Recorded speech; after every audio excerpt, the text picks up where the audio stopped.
La envidia, entre todos los pecados capitales, es quizás el más difícil de abordar porque es el más inconfesable. Es un mal que afecta profundamente a quien lo padece porque la envidia corroe, envenena y hasta deforma los cuerpos envidiosos. También es una condena para quien la recibe por su crueldad y el daño terrible que puede provocar. Envidia sentimos todas, todos, todes, como un secreto culposo que muchas veces se expresa lleno de maldad. Para quienes la padecen, el pasto siempre es más verde del otro lado. En este programa hablaremos sobre la envidia a través de 2 películas. Soy Isabel Carrasco, bienvenidos a 25 Watts. Hola, bienvenidos a 25 Watts, un podcast de cine con Isabel Carrasco y Javier Andrade.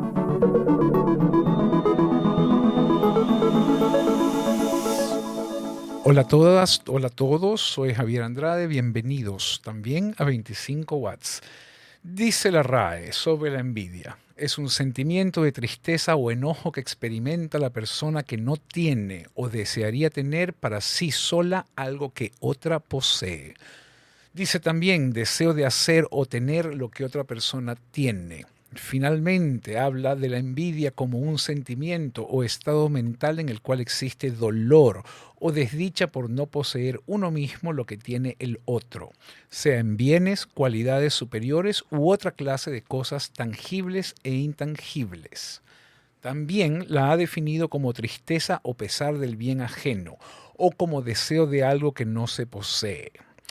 Miguel de Cervantes, célebre escritor, ojalá lo conozcan, si no lo conocen, pues qué tristeza sería eso, tiene un verso bonito sobre la envidia. Dice: «Oh envidia, raíz de infinitos males y carcoma de las virtudes». La envidia es nuestro tema de hoy, filtrado por el prisma del cine.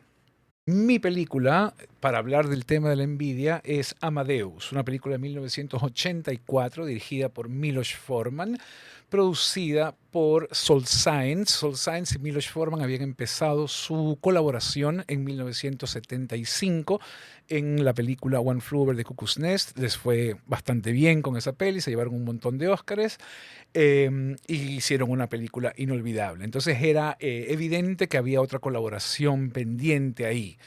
Soul Science, como buen productor, andaba siempre buscando historias en diferentes formas, en diferentes formatos, en la ópera, en el teatro, en cortometrajes, en adaptaciones de libros, etc. Su compañía Fantasy Films produjo un montón de adaptaciones. De hecho, otra adaptación célebre que haría eventualmente sería El paciente inglés, dirigida por Arthur Minghella. Soul Science ve una obra de teatro en Londres llamada Amadeus, una obra de Peter Shaffer, en la que el autor, el dramaturgo, se inventa una relación entre Antonio Salieri y Wolfgang Amadeus Mozart. En la vida real, de hecho, Salieri era un tipo bastante, si quieren, contento, feliz con su producción musical, feliz con una vida conyugal, digamos, plena, con 8 hijos, una esposa, una amante registrada incluso, y medio que todo bien. Pero Shaffer encuentra, como hacen los buenos dramaturgos, una posibilidad de retratar a su contemporáneo, Mozart, infinitamente más exitoso y ciertamente mucho más recordado, desde una envidia posible al inventarse un punto de vista dramático de Salieri.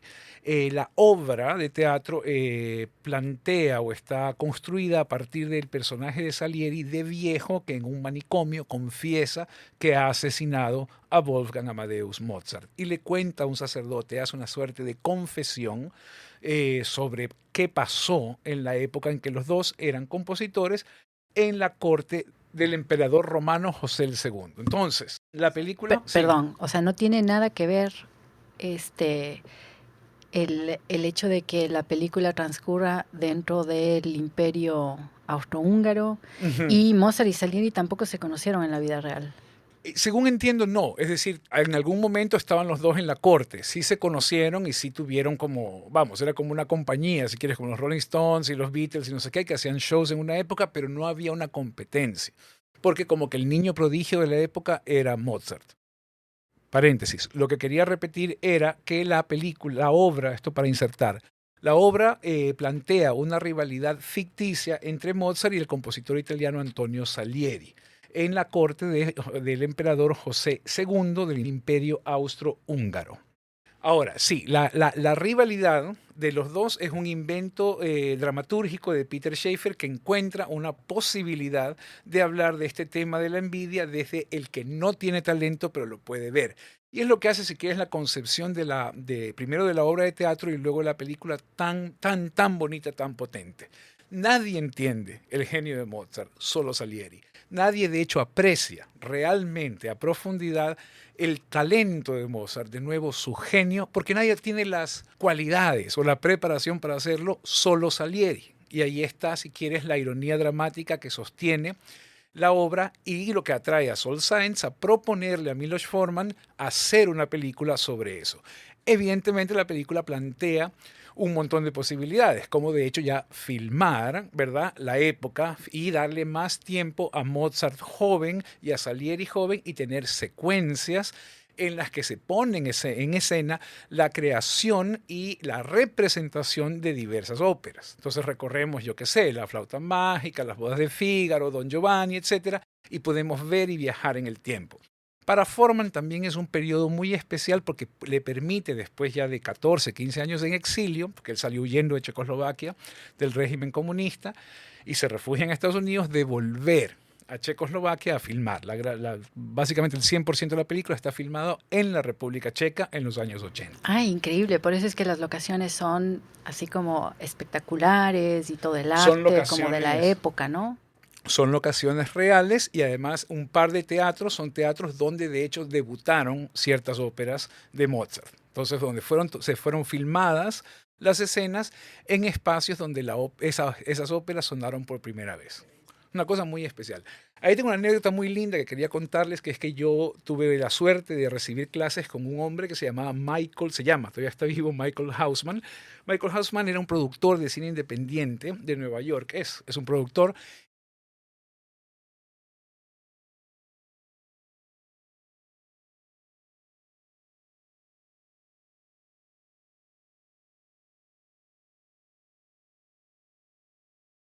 Entre esas, Amadeus. Y cuenta que chismes y anécdotas con todo el rodaje. O sea, que era, imagínate, un rodaje re complicado, muy lento y muy complejo por el tema de justamente tratar con mucho cuidado estas locaciones que tenían 200, 250 años y, por ejemplo, meter electricidad. Y se mataba de risa de que por mucho Oscar que se haya ganado F. Murray Abraham, el protagonista, el actor que hace de Salieri, siempre lo dio, porque F. Murray Abraham solo le interesaba tener té caliente a las 5 de la mañana. Y el pobre Michael Hausman era como, todo bien, pero déjame ver si hay electricidad. Entiendo. Y además, este actor, yo particularmente no lo he visto en ninguna otra película. Y tengo la impresión, porque me volví a ver la película estos días a propósito de que la ibas a traer acá, y me da la idea que él toca el piano. Hay varias tomas en las que se le ve que él está tocando, bueno, esta especie de, no es piano exactamente. Un clavicordio. Es como, sí, algo así, o también un órgano, ¿no? Y es curioso eso, ¿no? No sé si es que le escogieron en el papel justamente por sus habilidades en el piano, porque nunca más se le volvió a ver. Y es un tipo que actúa bastante bien, o sea, como Amadeus es espectacular. Como Salieri. ¿Te lo crees? ¿O estás hablando de Tom Hulce? Ah, estoy hablando de Tom Hulce. Tom Hulce es el que hace de Mozart. Sí. Sí, estoy hablando del que hace de Mozart, efectivamente. Ahí hay un par de cosas interesantes. Tom Hulce era un actor joven, había hecho un par de cositas en Broadway y efectivamente se entrenó en piano para la película. Su carrera nunca despuntó, fíjate, simplemente es eso. Trabajó en otras cositas, tiene cosas en Hollywood y terminó como haciendo teatro, de vez en cuando hace televisión. Es como un actor, pues como Salieri. Poquito mediocre en su carrera. Claro, pareció como Mozart. Ya. Ya, ok. Yo estaba hablando justamente del otro, porque sí, el personaje que hace de Salieri sí se le ha visto en otras películas, en otros espacios. F. Murray Abraham tiene una carrera muy interesante, actor de Broadway muy reconocido, había hecho cositas en el cine, seguro lo reconocen en Scarface de Brian De Palma un par de días antes, un par de años antes, perdón, es uno de los gángsters cubanos bajo los que empieza a trabajar Tony Montana, el personaje de Al Pacino. Pero este es como su rol estelar, porque es un rol, si quieres, desde el mundo, pensándolo desde lo actoral, es un rol de sueño. No solo hace el mismo personaje en dos momentos distintos de su vida, sino que tiene todo el histrionismo del relato oral, que es lo que sucede con el Salieri viejo, y el estar en la narración como el Salieri joven, que Claro, es una cosa increíble. Exacto, toda la película es desde el punto de vista de él, justamente. Es su historia. Exactamente. Que es una decisión brillante, ¿no? Muchas veces piensas en, yo qué sé, hacer una película de Julio Jaramillo, del Che Guevara, y te preguntas si lo mejor es acercarse a una figura tan mítica, icónica, directamente, o verla desde el que lo ve, o desde el que convive con él. Cosa que hace que esta película sea tan especial, porque al final se trata de algo que todos sentimos en algún momento, que es qué sucede cuando nuestras dudas, nuestro amor propio, ¿verdad? Que está en constante cuestionamiento, es enfrentado a un talento superdotado, a un talento divino. Claro, además me acuerdo en la película que todo empieza porque igual Salieri está como súper emocionado de conocer a Mozart, que ha sido invitado por el emperador a tocar en una fiesta o algo así. Y claro, él no ve que Mozart tenga ningún interés por la música que él compone.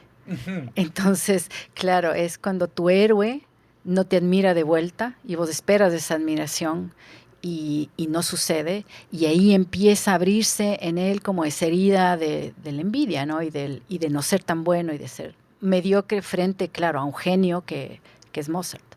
Ahí hay una cosa, sí, lo que mencionas es fundamental porque es la clave de nuevo de la narrativa. Lo que es hermoso de la película es cómo está contada y el punto de vista narrativo. El punto de vista narrativo se vuelve en esta idea de quién es Salieri. Salieri es el Salieri de la ficción, el Salieri que construye Schaeffer y que luego pues Forman lleva al cine. Es un tipo que le ha dado en sacrificio su castidad a Dios, un tipo muy creyente, muy católico, a cambio del regalo divino de componer. ¿No? Y del talento. Dame talento, déjame hacer música para ti, para alabarte, Señor. Y Dios le contesta con desprecio, claro. Porque crea paralelo a él, contemporáneo a él, a un genio absoluto que es Mozart, que es esta figura distante que él no conoce, que él sabe que es un niño genio, y cuando finalmente lo ve, es esta criatura, él se refiere a él como criatura, obscena, malcriada, sucia, sexualizada además, etcétera, que tiene todo lo que Salieri no tiene. Entonces, digamos, un personaje, si quieres, terrible, horrible ser Salieri, pero qué divertido ver una película sobre Salieri. Eso lo hace todo interesante. Y también la idea, y me había olvidado, volviéndola a ver para este podcast, me maravilló la construcción del plan de Salieri, ¿no? La película la estrategia para acabar con él. Sí, ¿no? durísima.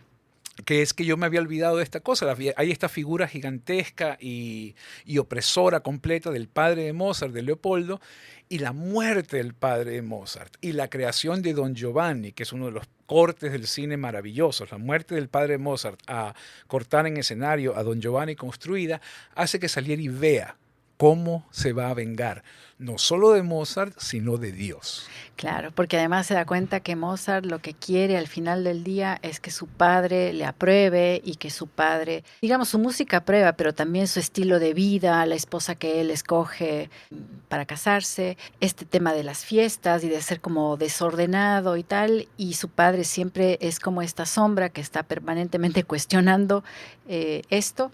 Y claro, Salieri tiene como la agudeza de mirar eso y crea todo un complot, además, con estos otros envidiosos poco talentosos que son lameculos y lamebotas de la corte, exacto, del emperador, que claro, es la gente perfecta, ¿no? Para armar un complot contra alguien que tiene talento.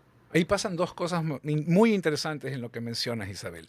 Una es la idea de la censura, que está establecida bajo el director musical del Imperio, al servicio del emperador, que dice cosas que no se pueden y que se pueden hacer. Por ejemplo, hay una secuencia hermosa sobre el ballet, ¿no? Que hay toda esta cosa en la que el emperador ha dicho que tenemos que sacar música. Entonces, sáqueme la música, pero ténganlos ahí saltando. Y se vuelve una cosa ridícula.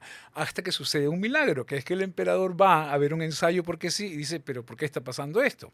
Y el director de musical le dice, bueno, porque esto es una de sus leyes. Y el otro le dice, pero esto es una estupidez, pongan la música.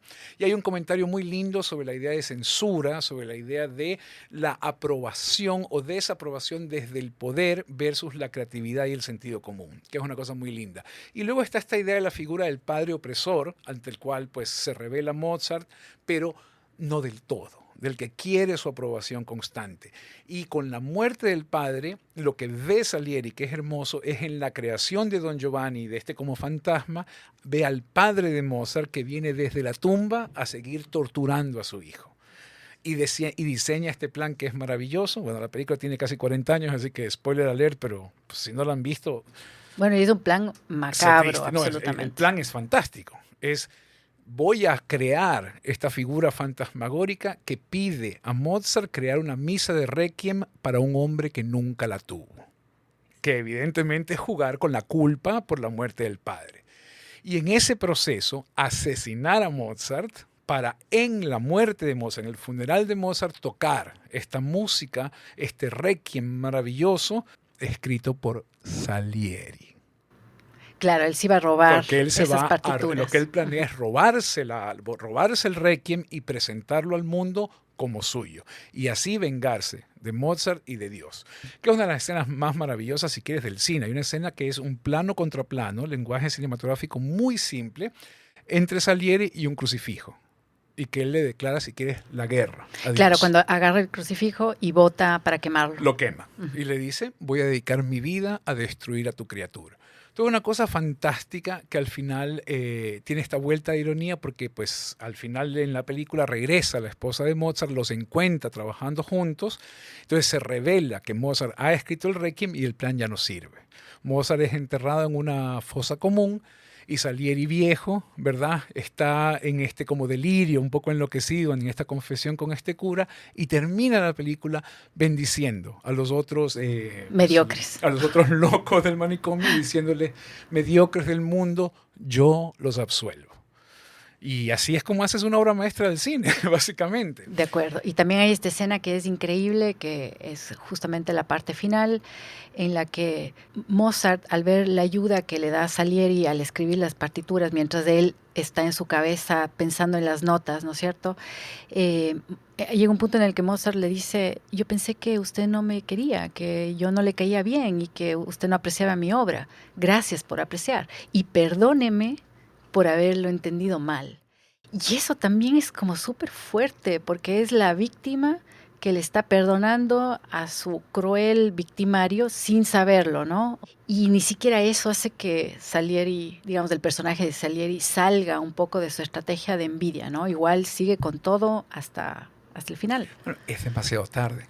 Sí, es demasiado tarde. Ya Mozart está muriendo delante de él, pero el viejo se queda con esa idea. De hecho, es una cosa muy interesante porque hay una conexión con el final. El punto de no retorno, si quieres, de la película es la absolución que Mozart le da a Salieri, que luego el viejo Salieri repite para los mediocres del mundo. Entonces, es una cosa muy linda porque te mete en una sensación, en un sentimiento horroroso, pero tremendamente humano, que es la envidia, no desde el juicio, si quieres, ni desde la narración de un argumento, sino desde cómo lo siente un personaje que es tu protagonista.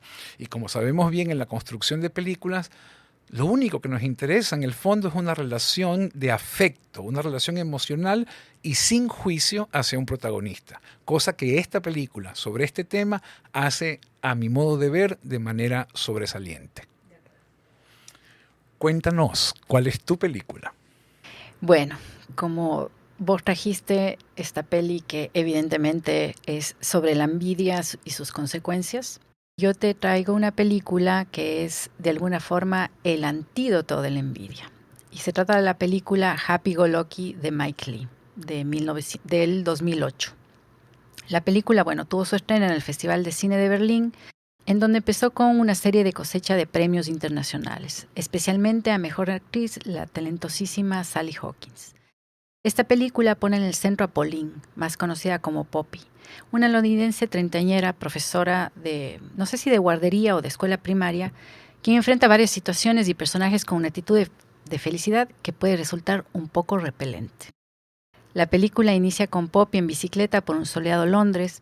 Ella no ha dicho una sola palabra, pero podemos intuir rasgos de su personalidad por su actitud de disfrute y por su vestuario que juega un papel súper importante en esta presentación. Ella lleva una chaqueta tejida con distintos tonos de azul, así una típica un poco hippie, chaleco y minifalda de jean, medias nylon decoradas y unas botas de tacón alto de gamuza que le cubren las pantorrillas. Lleva también aretes rojos, un collar con algún dije grande de color amarillo y un bolso corto con un estampado de figuras humanas que parece como un cuadro moderno, pero un poco pobretón checho también. Este inicio a mí me recordó muchísimo al inicio de la película Caro Diario de Nanni Moretti, en el que Nanni, el personaje, ¿no?, pasea en su Vespa y recorre las calles favoritas de Roma. Bueno, a este look medio hippie chic que tiene Poppy, medio en la que toda combinación vale, súmale una risita que está al borde de hacerla pasar por boba. Al menos así parece percibirla el chico que la atiende en la librería. Poppy es súper amable con él y hasta coquetea, y el tipo no sabe muy bien cómo reaccionar ante este personaje y ante esta actitud. El sentido de este encuentro entre Poppy y el librero marca también el nuestro como espectadores ante Poppy. Estamos dudando y estamos diciendo qué será esta man, ¿no? De esta actitud que tiene, de dónde viene. Y a partir de este momento estamos ya dentro de un universo que nos propone Mike Leigh, que es un destacadísimo director heredero de una tradición realista en el cine. Los personajes, en este caso y en el caso de sus películas, viven en el mundo real, no viven dentro de una película. Existen en su complejidad, las conversaciones no tienen mensajes claros ni son lineales o unidireccionales. Más bien somos testigos de cómo la humanidad de los personajes se van desplegando a lo largo de la película, en especial la humanidad de Poppy. En una entrevista, Mike Leigh dice que para sus películas prefiere usar encuadres, movimientos de cámara que permitan que la actuación tenga el espacio y el tiempo necesario para que la audiencia, así sea de una manera subliminal, reconozca que no hay artificios, que estas personas que están ahí están siendo reales, orgánicas a la historia y por lo tanto también espontáneas. Leí también por ahí que la idea de esta película y en particular del personaje de Poppy es algo que se les ocurrió juntos a Mike Leigh y a Sally Hawkins desde hace varios años. Ellos colaboraron, no sé si en obras de teatro también, pero Sally es uno de los personajes secundarios en la película anterior a Happy Go Lucky, que es Vera Drake. Y bueno, a medida que avanza la película, Poppy enfrenta distintas situaciones absolutamente cotidianas. Se le roban la bicicleta, sale de fiesta con sus panas, construye unos disfraces súper ridículos y graciosos para su clase sobre los pájaros, visita a su hermana embarazada, empieza a tomar clases de manejo. Nada parece arruinar su día por completo. Y claro, parece imposible no pensar en alguien que sonríe y es amable como alguien superficial, insípido y hasta plano. Se nos vienen a la mente, se me vinieron a la mente las típicas princesas bobas de Hollywood o la inocencia e ingenuidad de personajes como Amélie, por ejemplo. Estamos, no sé por qué razón, acostumbrados a asociar a la inteligencia con lo sombrío, con lo denso, con vestirse de negro o en escalas de grises. ¿Quién puede o quiere sostener una actitud de constante amabilidad y optimismo si está consciente de que la gente alrededor quizás tratará de sacar provecho de eso? Hawkins además interpreta a Poppy de una manera magistral. Es un papel que se siente súper natural para ella y además parece disfrutarlo mucho, parece gozarlo. No usa una máscara, no es un papel artificioso para ella, ¿no? Más bien todo lo contrario, brilla porque es auténtica.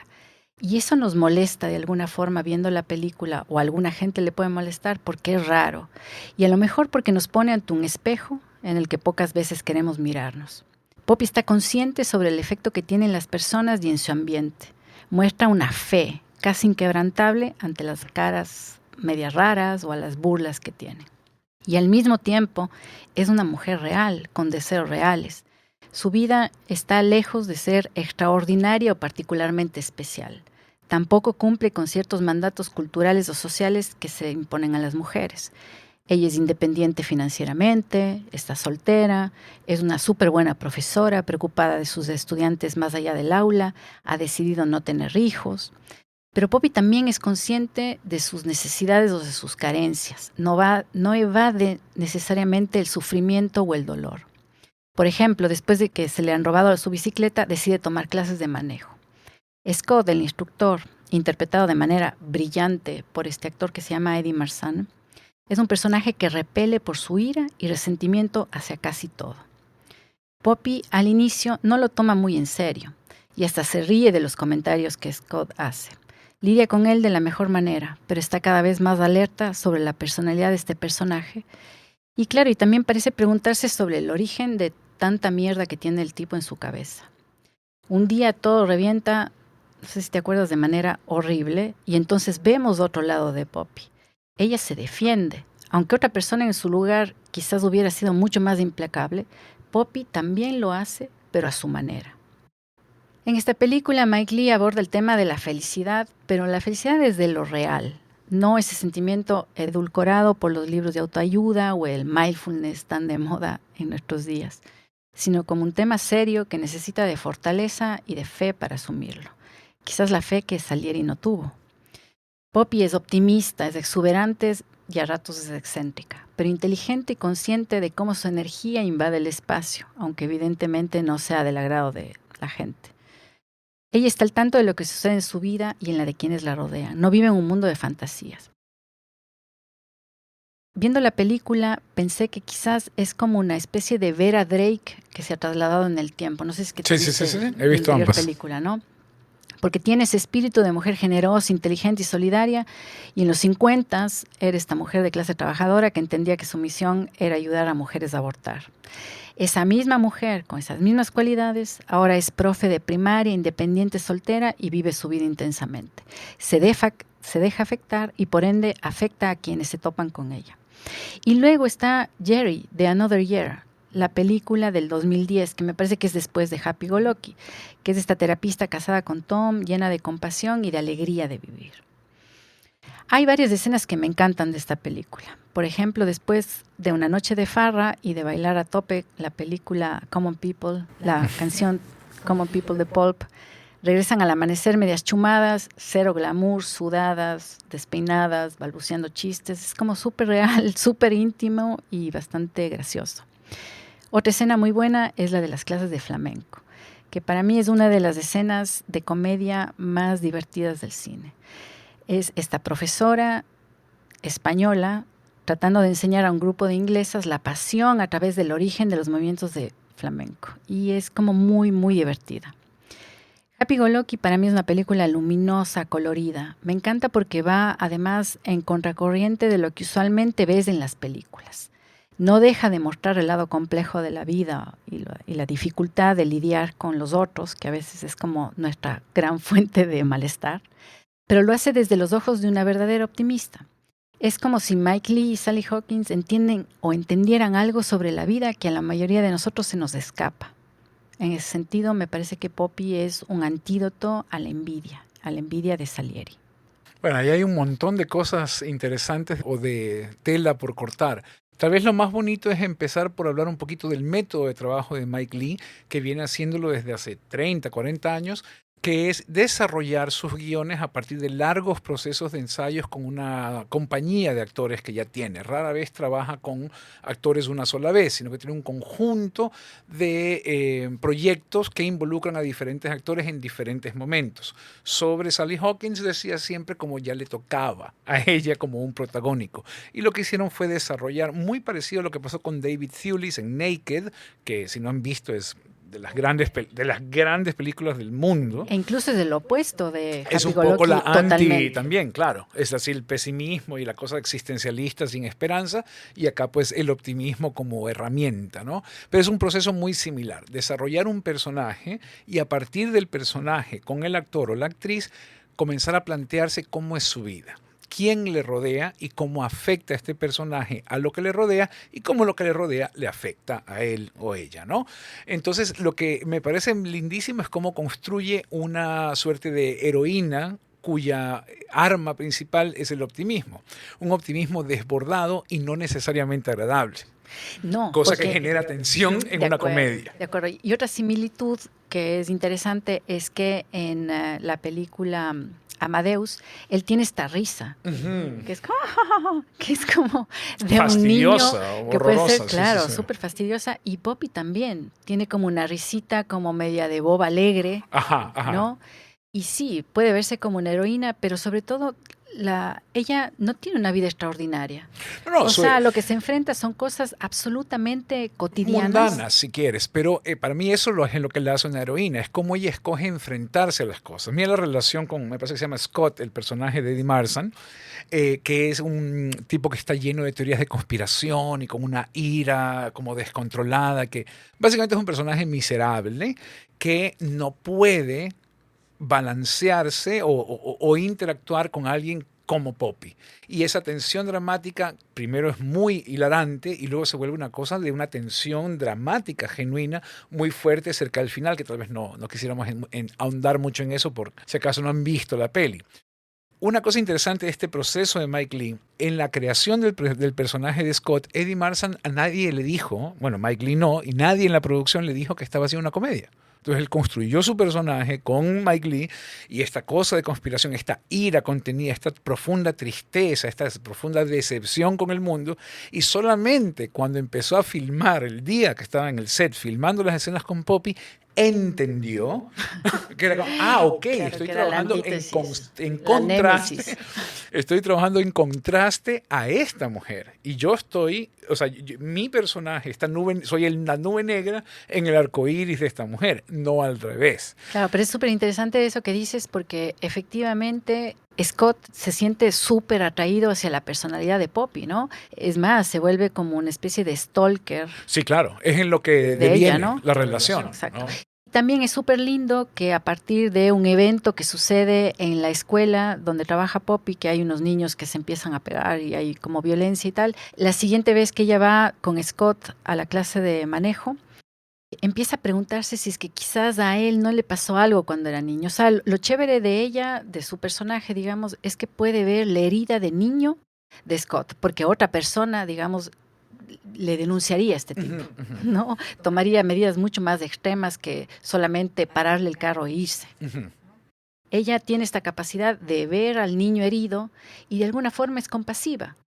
Es frente empática. a este personaje, Es ¿no? que ese es un personaje Claro. absolutamente empático que escoge de nuevo enfrentarse a la vida desde ahí y cometer errores y extralimitarse y excederse y tropezarse desde de nuevo el optimismo, que es una cosa que para mí, que soy si quieres mucho más cínico y pesimista, me genera, si quieres, un rechazo natural, pero termina seduciéndome, porque yo, si quieres, mi pesimismo permanente de vida, me comienzo a entender la posibilidad de un optimismo que me plantea ella, yo como espectador.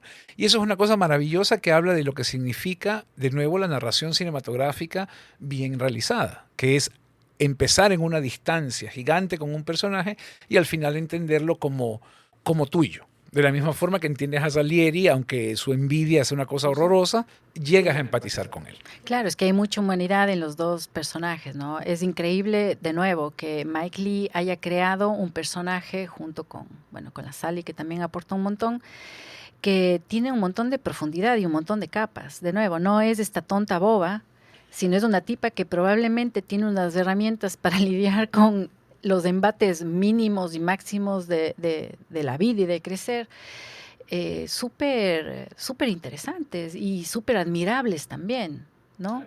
De nuevo, es la cura, si quieres, a una forma, si quieres, más cínica o más pesimista, con la que el mundo moderno se parece estar más cómodo. Por eso ella genera esta suerte de, no sé, pues de nuevo, para mí de rechazo en el universo de su película y también para mí como espectador. Yo la odio. Claro, es que y poco a poco la voy queriendo, me cuesta. Pero la película, de nuevo, yace, la tensión dramática yace en que la odies un poquito, en que sea difícil de querer. Como las cosas que valen la pena son difíciles de lograr. De acuerdo, de acuerdo. Por eso es que la escena esta con el librero que hablé al principio es como que marca también esa relación que nosotros espectadores tenemos con ella, porque decimos, ¿y esta tipa? ¿Por qué está vestida así? ¿Por qué está tan alegre? ¿Por qué coquetea de esta forma como tan torpe? Y de pronto, claro, a medida que pasa la película, la vamos queriendo más. Sí, o sea, es una peli también que estaba leyendo y tuvo como críticas divididas. A ver, Sally Hawkins tuvo premios, incluso me parece que estuvo candidata al Oscar como mejor actriz, que no ganó Globo de Oro. No necesariamente es importante ni da cuenta de nada, es lo que es. Pero quizás por eso también, por esa nominación al Oscar, llegó acá la película al cine, porque yo recuerdo haberla visto en el cine. Y claro, estaba revisando como reseñas y hay gente que no termina de encantarle Poppy y termina, digamos, sigue cuestionando o cuestiona la película y cuestiona como el mensaje de la película. Y quizás eso también ha influido en que ha pasado un montón de tiempo y es una peli que está un poco en el baúl, ¿no? No se habla mucho de esa película, pese a que Mike Leigh es un directorazo y es un tipo brillante. Lo que hace es como increíble. Esta peli es como que no, cuando la gente piensa en Mike Leigh, no necesariamente piensa en esta peli primero, ¿no? No. Capaz que piense en Naked, que es justamente Sí, lo que o decíamos, Secrets and ¿no? Lies. Bueno, Secrets and Lies. Lo que pasa es que, bueno, es que siendo Life is Mike Leigh, Sweet. Mr. Turner, o sea, tienes un tipo como, de una obra como gigante. Yo sí estoy un poco de acuerdo con esas críticas. No me parece su mejor peli, me parece un personaje inolvidable.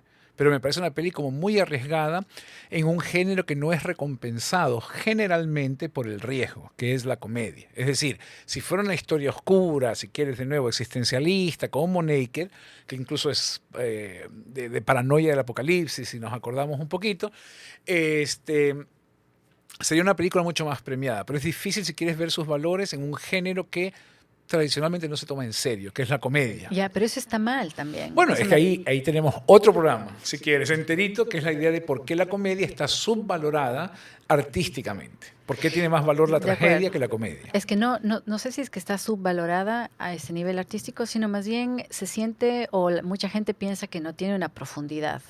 Y que no habla de temas básicos y elementales y humanos. Es que eso para mí es subvalorarla. Es decir, la comedia habla o explora cosas fundamentales de la existencia humana, tanto como la tragedia. Sino que por alguna razón, como es comedia, se lo iguala con ligero. Y ese es un error gigantesco. Un error total. Y con esta película es un triple error. Así que sí, si es que pueden, traten de ver Happy Go Lucky, porque de nuevo no se encuentra muy fácilmente la película tampoco en plataformas. Está como difícil de encontrar. Está difícil. Creo que tiene que ver con eso, ¿no? Que quizás fue mal leída y sería, bueno, a mí me parece súper interesante cómo sería vista hoy en día, ¿no? Hoy en día que hay muchas más películas dirigidas por mujeres y protagonizadas por mujeres y es un personaje, de nuevo, que puede ser repelente para unos, pero que es una peli que te habla de una mujer con deseos, una mujer inteligente, y me gustaría saber qué piensa la gente ahorita de un personaje así, ¿no? Si podría existir ahora o si es que fue consecuencia de una época como particular y determinada. Eso sería como bacán. Sí, sería alucinante establecer ahí un diálogo con la gente que escuche el podcast y que nos escriba y nos cuente una vez que la vea o si ya la ha visto, qué siente por este personaje, qué sienten por Amadeus, qué sienten por alguien como Salieri. Me acuerdo una canción de León Gieco que decía que eran los Salieris de Charlie, porque le robaban todas las melodías a Charlie García. Y nada, pues saluda a los Salieris del mundo y a los Popis del mundo. Es una elección el vivir como uno escoge vivir y nada, suave con la envidia. Sí, por favor. Gusto conversar, Isabel. Lo mismo, Javi. Nos vemos entonces la próxima semana. Ojalá que sí. Gracias a todas. Chao a todos. Chao. 25 watts.